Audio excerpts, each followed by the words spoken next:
Welcome back, everyone, to Back to Basics. I am Moe ElHussini, and I'm here with my friend George Elias. How are you, George? How you doing?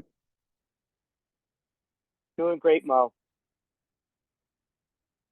Glad to hear that, buddy. Work going okay? Weekend going okay? Yeah, yeah. Work's been busy. Ready for Monday. It's a really nice Sunday afternoon over here. I see Good. you're on your swing in your backyard, so Yep. ready for a podcast. Sounds good, buddy. Glad to hear that. What do you think today, George? We talk about three areas: mentoring, business mentoring, coaching, and consulting. Let's talk about where they overlap, if any, and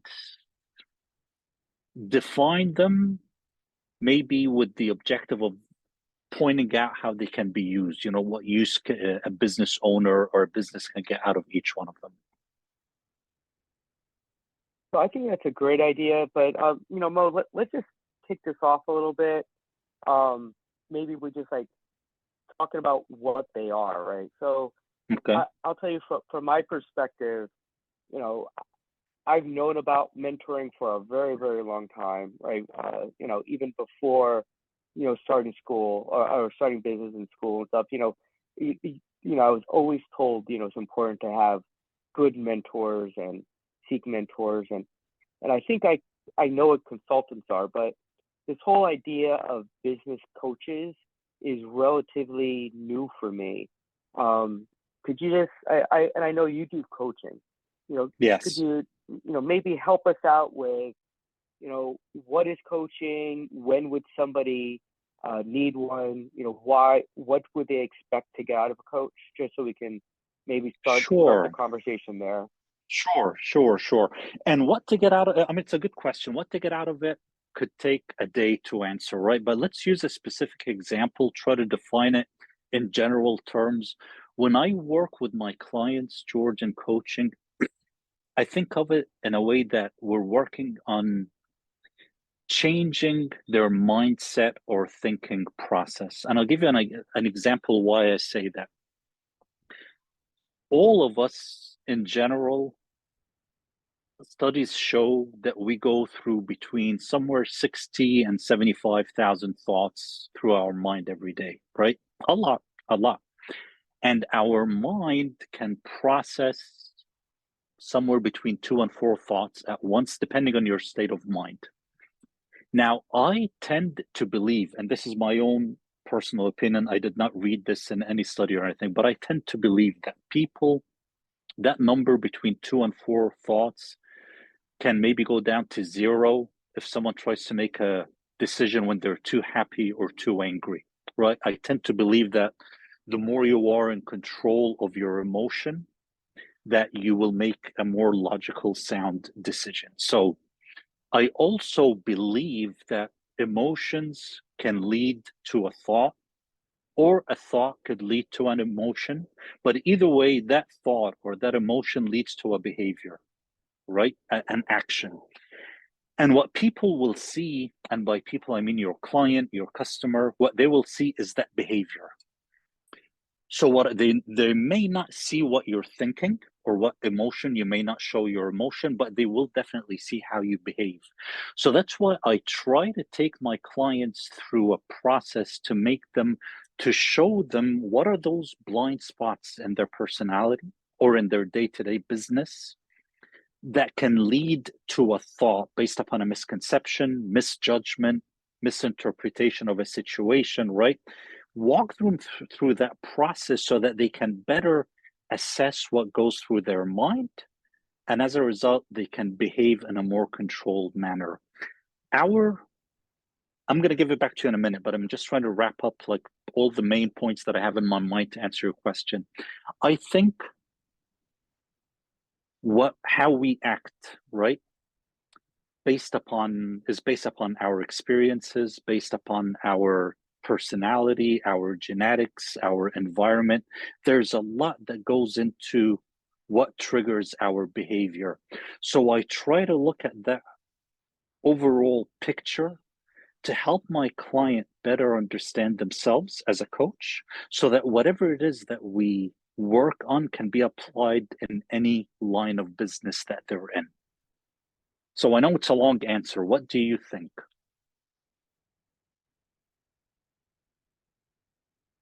I'm absorbing that a little bit. I think it's interesting that you talk about um, mindset and kind of cognition and the cross section of emotions, right? So I think, like you said, happy or upset. I think also there's other emotions that might affect your ability to make good decisions, like if you feel anxiety or of some sort about being rushed, or about something Fear. being important, right? Like, so you might start being afraid, like, I'm afraid I'm going to miss out, or, I think that, I think humans and business people are emotional beings. So I think it's very interesting that you talk about emotions. Now, do you try to get them to remove emotion, or is it more like harnessing the emotion? I'm Harnessing. wondering. I think it's harnessing. Look, George, I tend to believe there's two kinds of realities: our self reality, how we perceive ourselves, and our work or business reality, right? Like, what is it, the environment that we're working on? Within those two realities, there are, I don't want to say good and bad. I want to say there's tendencies. We have tendencies that lead to us, for example, to be motivated in what we do, or kind of like what you said, to have what we call like a bad day, right? Like a dominant fear, something that happens that leads to us having a bad experience or a bad day. So I think those emotions, I don't want to say it, we're human, right? We're all like, humans are very emotional animals. We have we have good emotions, we have bad emotions, we have strong emotions, weak emotions. So I don't really think it's more about eliminating it or pushing it way deep down. I just think it's, like I said, harnessing it, controlling it to use it in the right way, right? Some people like to show emotions that they love somebody or they like to be loved. There's nothing wrong with it. Some other people like a good challenge, a good risk. We're not going to stop that, right? But knowing, for example, people that like to have someone with a dominant personality that likes to take a risk. Yes, exactly like what you said, harness it. Take a risk, but to a certain limit. Don't take too many risks where you lose control of the situation. People that like to share their emotions, share it in a good, healthy way, but not to an extent where the other person becomes uncomfortable. Make sense? No, I think that's great. So when should somebody seek out a coach? Um, what does that look like? Trying to, identifying that, hey, I'm in a situation where I could benefit from coaching, and or I really need coaching, right? What are those signs that somebody would see that they should seek out a coach? Let me answer you this question with a question, George. I think of a coach different from a consultant, which we can talk about later. A coach, like I said, helps you so that you're actually doing everything, right? I'm giving guidance, I'm giving like little aha moments, light bulb moments, but you actually do all the work, right? To self improve continuously.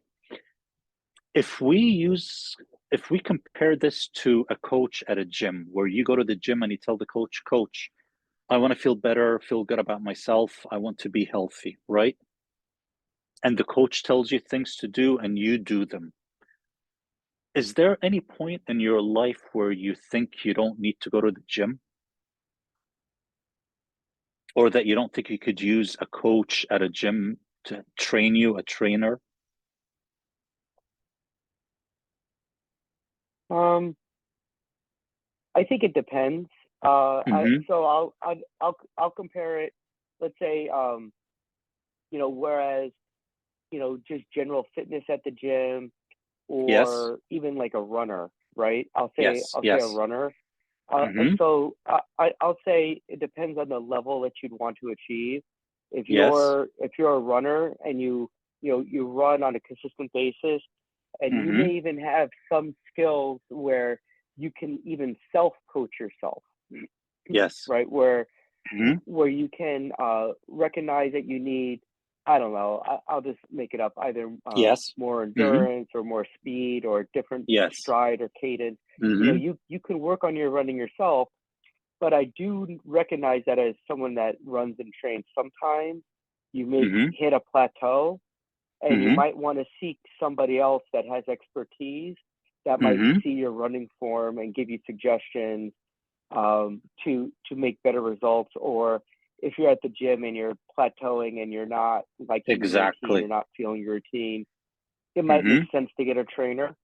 So I think Exactly. in that sense, I could see that. So is it that a business person is saying to themselves, I might be hitting a plateau, or I may not be doing as good as I want, and that's why you go for a coach? There you go. Exactly. That's kind of like we're meeting at the intersection that I wanted us to meet at. It's that you're hitting a plateau, you're you're getting too confident or too comfy in what you're doing, right? So you need that little shake up, that little nudge to see, like I said before, questioning, not questioning, but doing a quick self-discovery.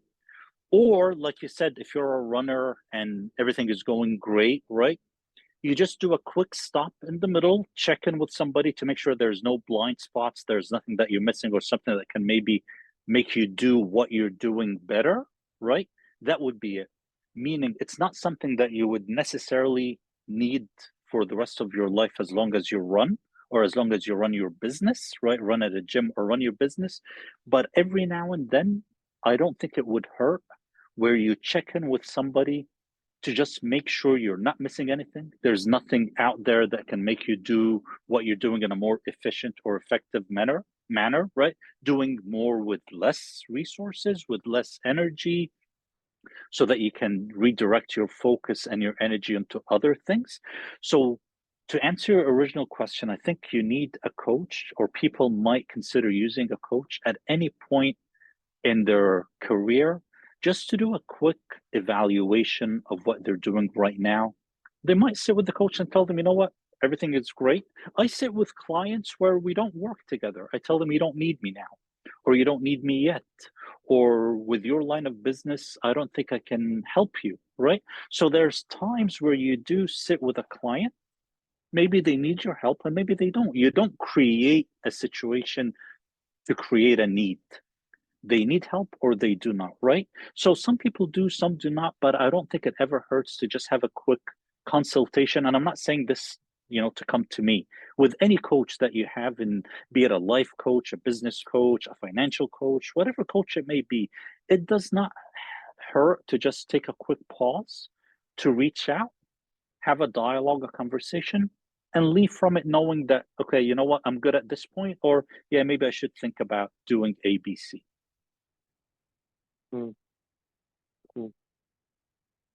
So, what's interesting, and I want to bring in the whole mentor thing now, right? Because I think that another option for some people is mentoring, and to me, there's the classical mentoring where you're trying to find a mentor that is maybe ahead of you in maybe career or business or position, where they're in a position to where you can learn from how they got from their experience and where they went. Maybe that mentor can help you with um, get exposure, or get invited to things that you normally wouldn't, or kind of speak some truth into your situation and help encourage you or discourage you, when appropriate. And what I mean by that is, sometimes I mentor a number of earlier in career individuals and students, and sometimes they have concepts about the situation, or concepts about themselves and their path and where they're at. And I might, depending on it, I try not to give direct advice, but I try to help them, like you said, we're saying with coaching, I help them try to think through their situation. Sometimes that means asking them further questions or even playing a little devil's advocate. So you think you're ready for that position? What have you done to get ready? Or what makes you think that, right? But unlike coaching, I've encouraged people to always seek out mentors, whether they're more formal or even peer mentors. So I'll give you an example. We talked about getting a new career. I believe that if you come into a new organization, you should be trying to seek out peer mentors, people that can show you the ropes a bit, right? That already know how things work. And you should be seeking out more senior mentors that you can learn, about the organization that you're in, right? So I think having one or more mentors is a healthy thing for everybody. What do you think about that? No, I was going to ask you, no, I agree with you, but I want to ask you, George. So for us to separate a coach from a mentor, we kind of like define the coach. How would you define then the mentor? What would the mentor be? And you can even use the gym analogy or just your own analogy. So if we have that coach at the gym, what would that mentor be? Yeah, so let's to me the mentor is maybe somebody at the gym that fitness level in some aspect is better than you. You might just walk up to them and say, hey, could you give me some advice? I noticed you do the arm curls this way. Could you show me why you're doing that? Right? And a lot of people will give you that free advice. Yeah, I do it this way because of such and such. Or they may say, hey, that's a more advanced type thing. You work up to it this way, right? So a lot of people are willing to give free advice. I mentioned running. I think a mentor in running might be somebody that maybe runs faster or further than you, and you would like to have the opportunity.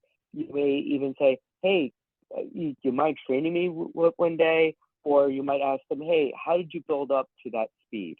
And I do that often. There's a guy at work that is a really great runner. And I asked him, how did he work up his speed? He says, oh, interval training, right? And he explained to me how he'll do running intervals with faster and faster paces, mixed in with slower pace. And it works, right? You start training your body to move a little faster. And so to me, that's more the mentor, where the coach is somebody that might not be the runner, but knows how to tell you how to run, right? And can analyze it. They may not be in your business and coming outside, but they understand the tools and the dynamics and how to act. And I think that's a little bit different than a mentor. So yes, I agree. So the mentor is someone that has the experience in your field of interest, whatever it is that you need the mentor for, right? It would be safe to say so. Yeah, I would say that. I mean, there's other aspects of what makes a good mentor that we can talk about one day, but typically they would have some aspect of what you want to be. Yes. Now, let's add a third angle to this triangle. Consulting. How I see the consultant, right? As someone, George, versus the coach, the consultant is more hands-on, right? So different than the mentor or the coach, the consultant will come look at your business, right? They're an expert in your business. They look at what you're doing. For example, your sales are staggering or your sales team is underperforming. So they come in to actually be involved in the day-to-day operations, right? So they're more hands-on. How do you view a consultant versus a mentor or a coach? Yeah. So, this is where I think the gym or running analogy breaks down a little bit, because yes, a business like that is a team sport, right? It's not is not necessarily just an individual. So there's some breakdown there. But I would say a consultant is somebody where you have a recognized limit or problem in your business or a lack of something, and you're bringing them in to solve it for you, right? I need some HR discipline or HR policies or procedures, or I need a HR information solution, right? I would bring in an HR consultant or IT consultant, depending on what the exact issue is, to help me solve that in my business.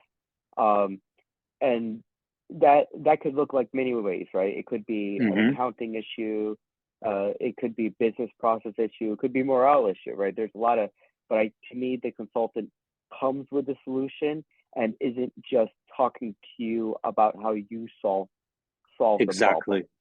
Exactly. And I lost my train of thought. What was I going to say? Yes, he comes with a specific solution, and like you said, I think he's much closer to you in the day-to-day operation than the coach or mentor would be. Go ahead. What were you going to say? No, I think close to you in the solution that they're providing. Exactly. Mostly because they're responsible for the implementation. There you go. Yep, that's correct. Yes.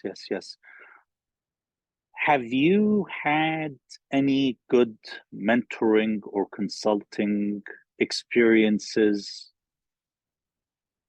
at work in your career that you can share so people can get an idea of an example, like a real mentoring scenario that took place? So I'll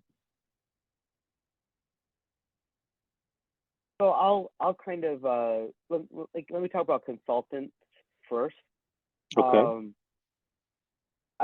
Not all consultants, but at least my experience with consultants has been that there's a set of solutions that they're used to bringing. They get good at bringing certain types of solutions. So when you hire a consultant to solve your issue, you should probably interview multiple competing solutions, because when you hire a consultant, they're going to want to bring on the type of solution that they're used to. So I'll like, for instance, an IT consultant. If you need an ERP system, right, brought into your business because you're growing and now you're realizing you need a full suite of tools to run it. So you need an ERP system.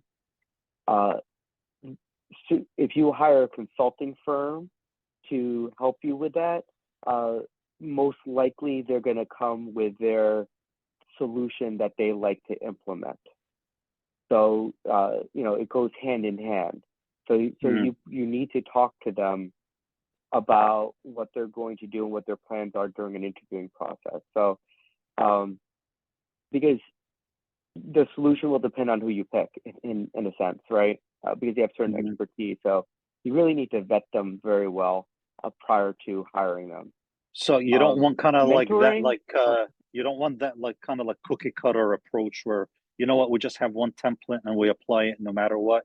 You want to make sure that they are really tailoring the solution to your needs.